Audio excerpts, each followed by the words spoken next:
Olá, estudante do 7º ano. Sou professora Mônica Couto, professora do componente curricular Geografia. Durante o período da pandemia, que você não pode frequentar presencialmente a sala de aula da sua escola, estamos por aqui, então, aprofundando sobre conceitos e temas da geografia.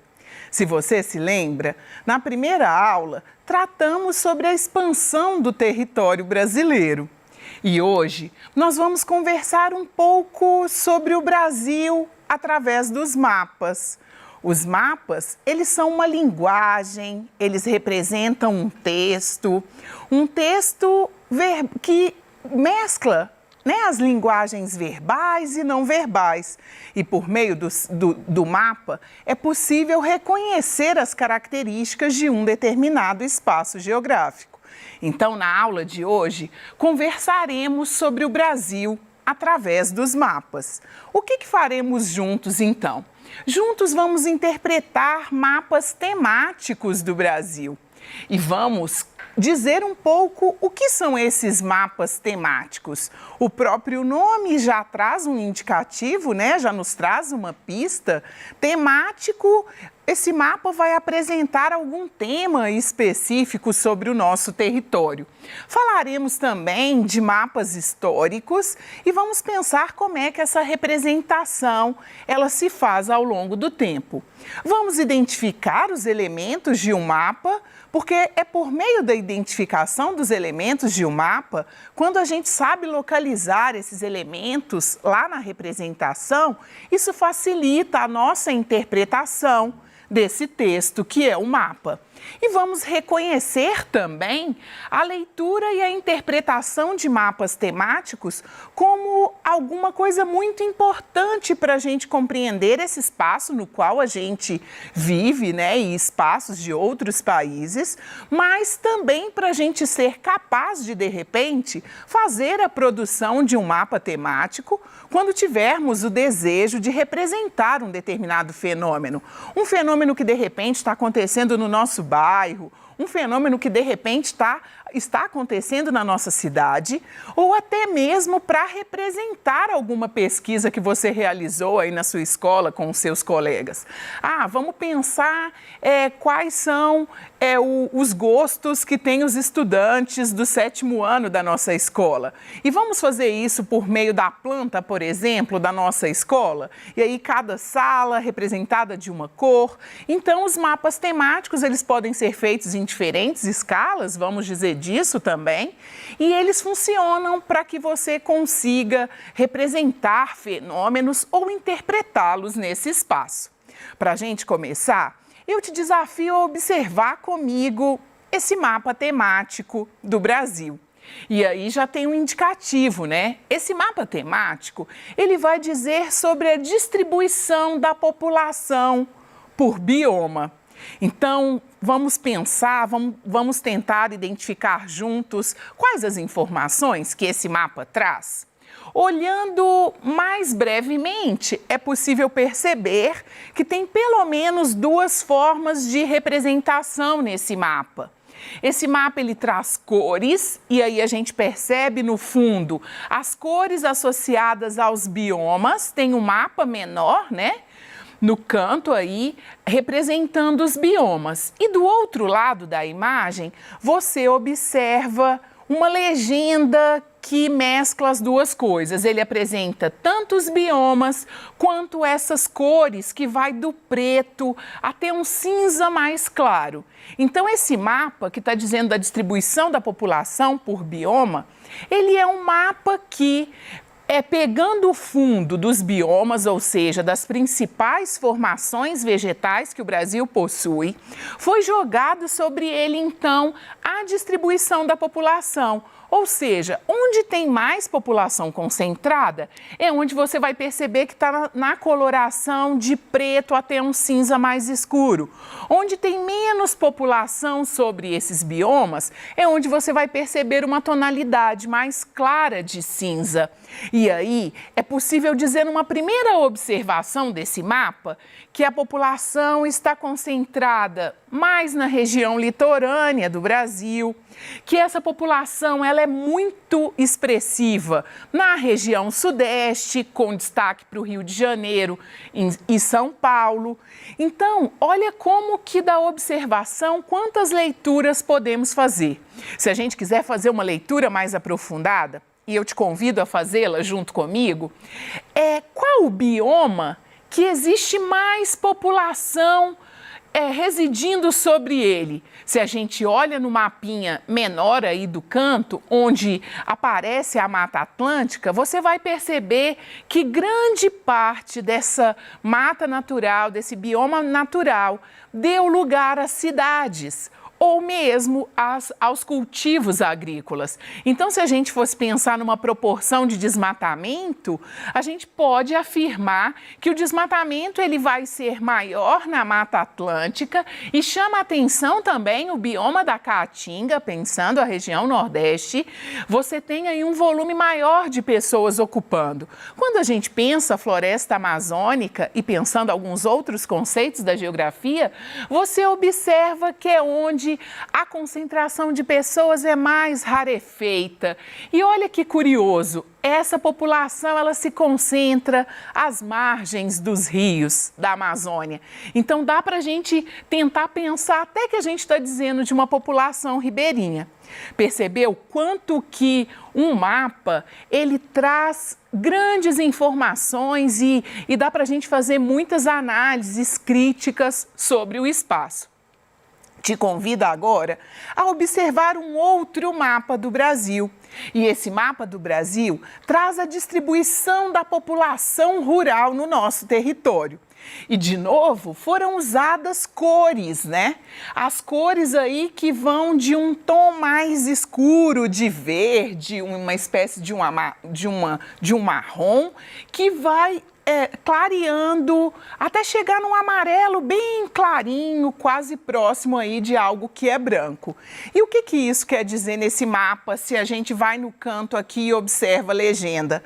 Onde a gradação tá clarinha, eu tenho até 15 pessoas vivendo na zona rural. E aí, de novo, se a gente for observar, existem áreas do Brasil onde a maioria da população hoje é urbana, como a gente tem conversado aí nas aulas de geografia. Somos uma população, mais de 81% da população brasileira reside nas áreas urbanas.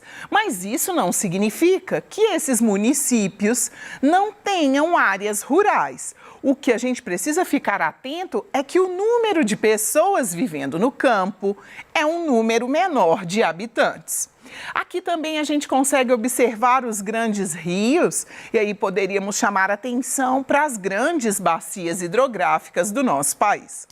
Agora que você viu comigo dois mapas, um dizendo sobre a distribuição da população por biomas e o outro dizendo sobre a distribuição da população rural no Brasil, eu te desafio a responder comigo essa pergunta. Então, o que são mapas temáticos? Os dois mapas do Brasil que analisamos são mapas temáticos? Antes da gente responder o que são mapas temáticos, vamos pensar o que são de fato os mapas? Então, para a geografia, a gente faz uso dessa ciência que é a cartografia. Os mapas, eles são uma forma de linguagem. Então, eles são uma forma de comunicação e eles configuram um texto que nos permite conhecer o espaço geográfico e raciocinar sobre esse espaço geográfico, perceber como os fenômenos vêm acontecendo, por que esse fenômeno acontece numa determinada região e não em outra. Então, é possível a gente fazer um raciocínio geográfico a partir dessa representação. O mapa, então, ele representa uma realidade que é em 3D, numa lógica bidimensional. É claro que a gente perde, né? Não é possível representar tudo o que existe na realidade, porque senão a gente faria um mapa que cobriria a superfície que a gente quer representar. Então, a gente utiliza de convenções para fazer com que aquele fenômeno de um país como o Brasil, por exemplo, seja possível ser representado em uma folha de papel. Aqui já estamos falando de um elemento do mapa, que é a escala. Os mapas temáticos, então, eles vêm para facilitar, né, para nós, seres humanos, a interpretação desse espaço.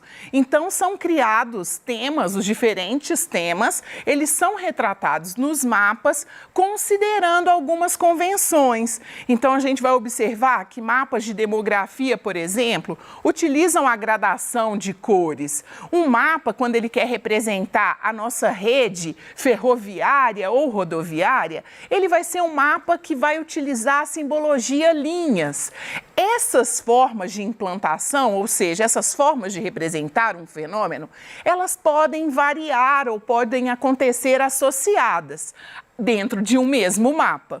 E como os mapas temáticos são organizados? Então, para ficar mais didática a nossa compreensão, os mapas temáticos, eles podem ser físicos, quando eles representam características da natureza. Então, por exemplo, o mapa de bioma, aquele primeiro que a gente viu, se ele estivesse representando somente os biomas, ele seria um mapa considerado como físico. Ali a gente tem a utilização de duas informações no mesmo mapa. Os mapas, eles podem ser econômicos, quando eles representam as áreas de cultivo de soja ou ainda a ocorrência das indústrias. Os mapas, eles podem ser políticos, quando a gente tem a divisão das unidades administrativas, político-administrativas. Quando a gente tem a divisão, por exemplo, do mapa de Minas Gerais em município, do mapa do Brasil em estado, do mapa mundi em países. O mapa, ele pode ser demográfico, lembrando que demografia é o estudo da população. Então, quando a gente tem o primeiro mapa, a gente tem dois tipos de mapa em um único, né? A gente tem um mapa que está representando um aspecto que é demográfico, mas a gente tem em contrapartida sobre uma superfície que é física, ou seja, os biomas. Mas como aquele mapa, ele recebeu um título e esse título diz da distribuição da população, ele acaba se tornando um mapa demográfico, mesmo que a gente consiga fazer essa associação. E os mapas, eles podem ser socioculturais, ele pode representar as nossas manifestações culturais, sejam elas as nossas etnias, as nossas formas de lidar com a natureza, a nossa cultura, a nossa religião. Então, o mapa é para ser lido, né? Eu disse que o mapa é uma linguagem, o mapa é um texto. E como é que você faz, então, para ler esse mapa? O mapa, então, para ser lido, para facilitar a sua leitura, você deve observar esses elementos, esses 5 elementos. A escala é um deles, que é para você saber quanto da realidade foi reduzido para caber no papel. Ou seja, qual é a proporção constante e linear do terreno e qual é a proporção constante e linear que esse mapa foi representado no papel. Então, ali você tem a ideia de o que foi reduzido, que características desse mapa foram perdidas devido à escala que eu escolhi. Trataremos disso numa outra aula. A legenda é aquele instrumento que você encontra no mapa, onde ele traz a tradução das cores e dos símbolos que são utilizados. É muito importante para a sua compreensão. A orientação é a rosa dos ventos, geralmente indicada com uma setinha, a ponta de uma seta, indicando para a posição norte, ou até mesmo a rosa dos ventos completa com os pontos cardeais. O título do mapa, ele traz a síntese do que o cartógrafo quis representar. Então, o que aquele mapa de fato quer comunicar a você? Isso está expresso no título. E a fonte, ela nos ajuda a entender em que contexto esse mapa foi feito. Porque, como você sabe, a cartografia ela é dinâmica, os territórios eles são dinâmicos. Quando o Sudão, por exemplo, se separa e se forma Sudão e Sudão do Sul, se você pega mapas mais antigos da África, de quando o continente foi partilhado, existia apenas Sudão. Se você pega um mapa mais recente, você já encontra dois países aí, né? O Sudão, então, foi dividido em Sudão e Sudão do Sul. Olha como a fonte é importante. E aqui eu trouxe para você analisar junto comigo, então, como esses elementos reunidos em um mapa, ele permite a nossa compreensão. Então, o nosso mapa, se você for no título, que geralmente aparece aí no canto esquerdo por convenção, a população total em 2010 do Brasil. Então, o mapa vai dizer de onde é que estão o total de brasileiros em 2010. Você vai observar mais abaixo no círculo alaranjado a orientação. Ou seja, qual é a posição que esse mapa foi construído? Onde é que está a direção norte desse mapa para que a gente consiga identificar as demais direções? A escala com que esse mapa foi construído. Quantas vezes a realidade foi construída para caber no mapa? Ou seja, a cada 1 centímetro que eu caminho nesse mapa, nessa representação, eu caminho 420 quilômetros na realidade. A fonte nos diz que é um mapa produzido pelo IBGE, o Instituto Brasileiro de Geografia e Estatística, e a legenda com essas cores nos diz, olha, onde temos os estados pintados de lilás, temos uma população total acima de 10 milhões de pessoas. Onde temos os estados pintados em amarelo, temos estados com menos de 1 milhão, com até 1 milhão de pessoas residindo em 2010. Então, por aqui dava para a gente fazer várias observações, onde é que está concentrada a população no Brasil, quais são os estados com menor população. Olha como é possível fazer uma leitura, né, próxima dessa realidade. Aqui eu trouxe um mapa histórico lá de 1819, né? Um mapa que representa o continente americano na sua posição setentrional norte e meridional sul. Trouxemos aqui 2 conceitos aí de outros nomes dos pontos cardeais. E esse mapa aqui, ele tenta fazer uma representação da América naquele contexto. Ele traz muitas informações, ele tem título, ele tem uma legenda difícil de ser lida, mas na descrição dele, o autor, ele tentou representar o relevo e ele tentou representar alguns cursos d'água desses países. E aqui no cantinho ele deu um zoom no que a gente chama de América Central. Então você vai perceber aqui aquelas ilhazinhas da América Central, Cuba e as Antilhas lá, Porto Rico, República Dominicana.